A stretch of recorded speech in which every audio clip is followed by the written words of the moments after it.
What's going on, everyone? This is Ishmael from Dad is Not a Noun, changing the narrative for men of color and fatherhood, but also changing the narrative about the things I care about.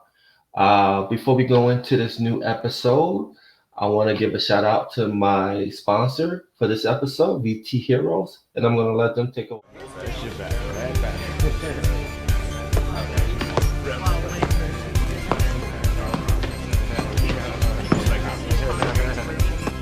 I'm here to challenge the queen.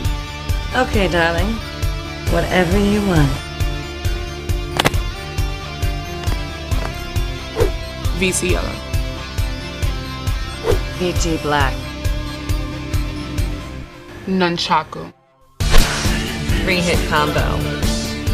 Need a gut. Punch to gut. Totem rush.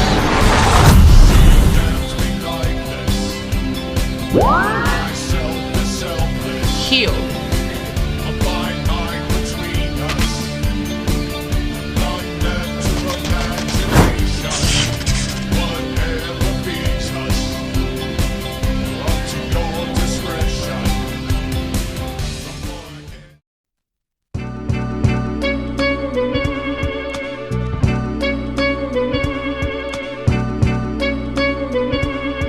It's all for you.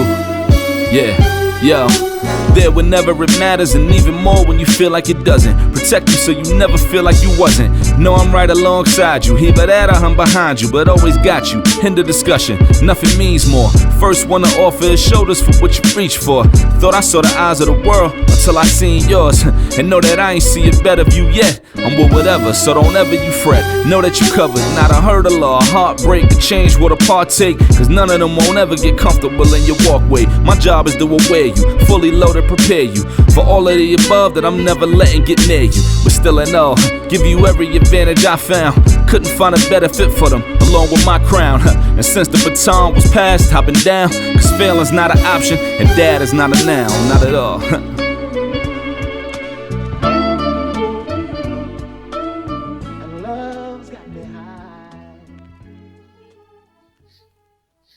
Thank you again, VT Heroes, for sponsoring this episode of Dad is Not a Noun.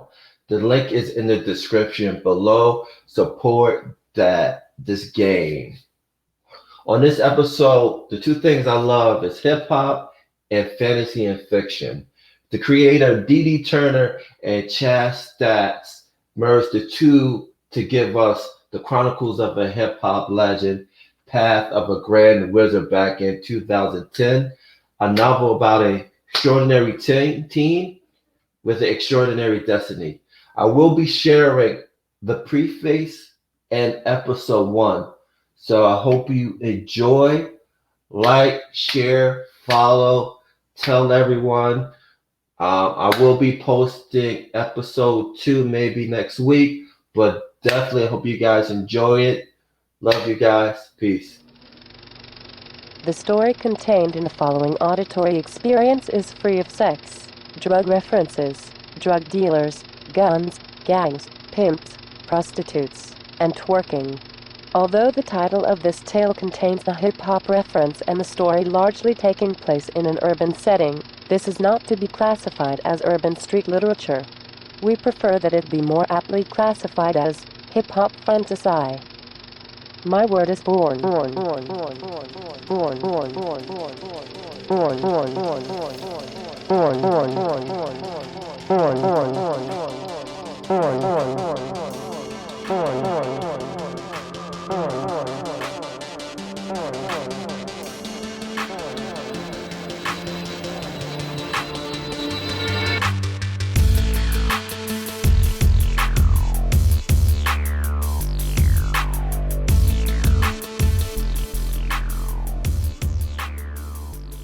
The Chronicles of a Hip-Hop Legend, Paths of Grand Wizardry. Written, produced, arranged, and narrated by D.D. Turner for the Turner Scribe Publishing Group. Original music composed and produced by The Passion Hi-Fi for Evil Twin Records, UK.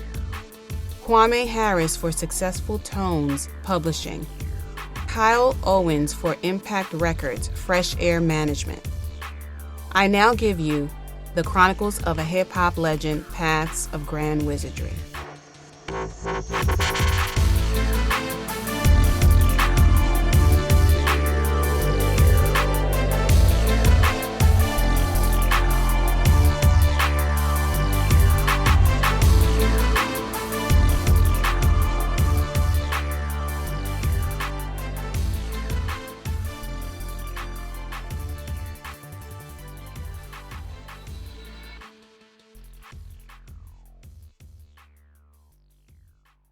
Chapter 1.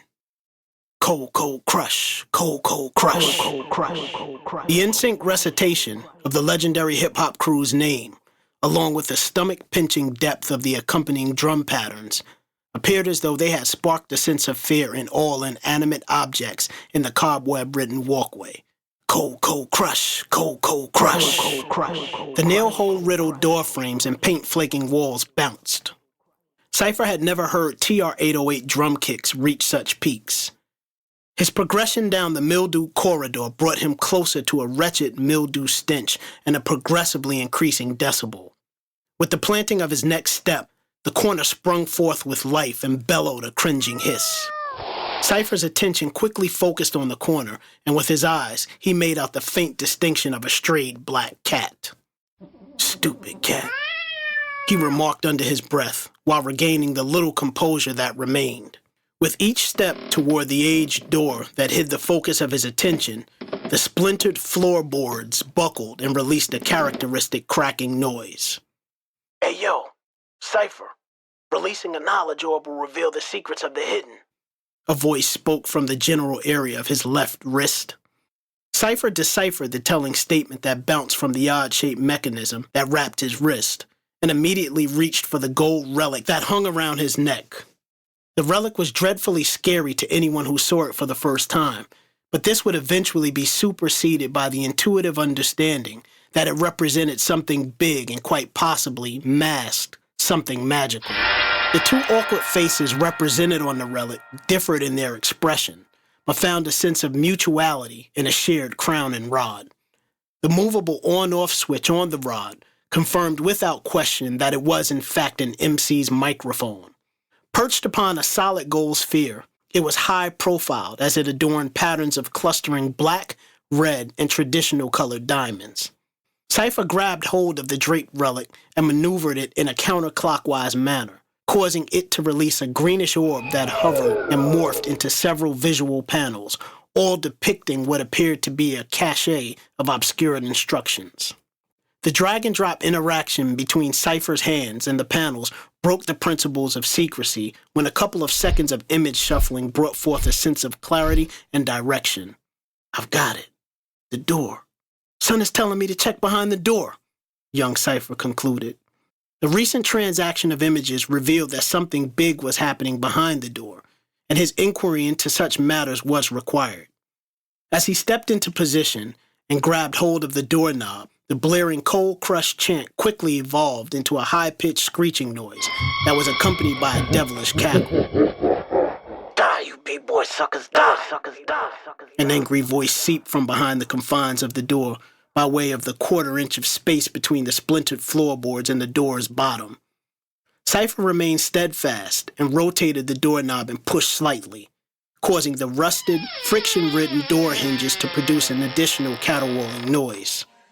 This suggested that the door hadn't been open in quite some time.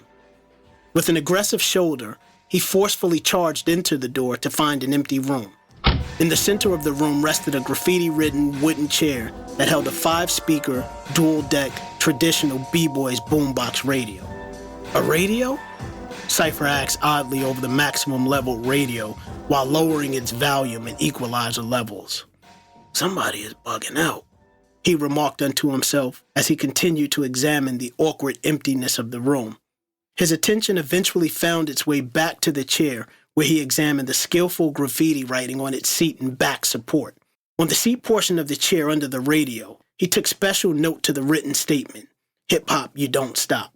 For Cypher, the concerning part of the discovery wasn't the reference of the statement, but the banning symbol that placed some sort of inhibition over its clear and symbolic expression.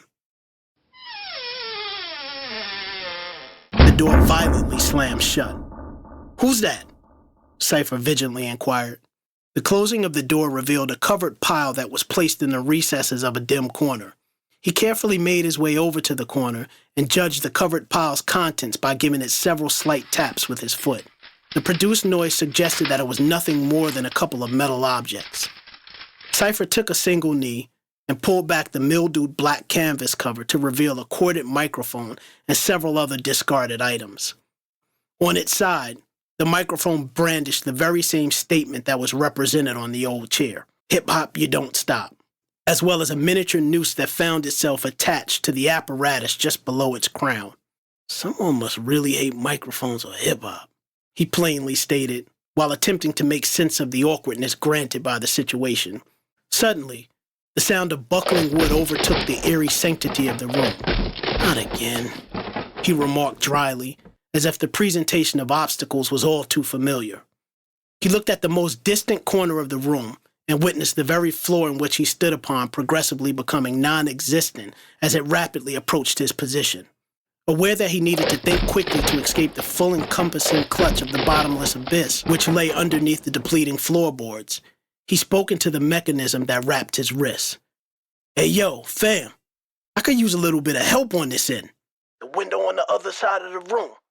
Just jump for the ledge. The window locks can be released. That's your exit. Hurry." The voice frantically answered. "Jump? Like it's that simple. Dog, you're bugging. It's like the distance from the top of the key to the basket," Cypher angrily reasoned, while confirming the length of the proposed leap to safety. "Listen, anything is better than you just chilling in the confines of this dismal corner. You better stop playing and get to know that ledge," the voice responded seriously.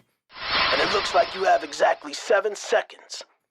The voice continued, as its human-like hologram apparition escaped from the confines of the mechanism's screen to gauge the amount of time remaining before a state of nothingness existed under the white soles of Cypher's sneakers.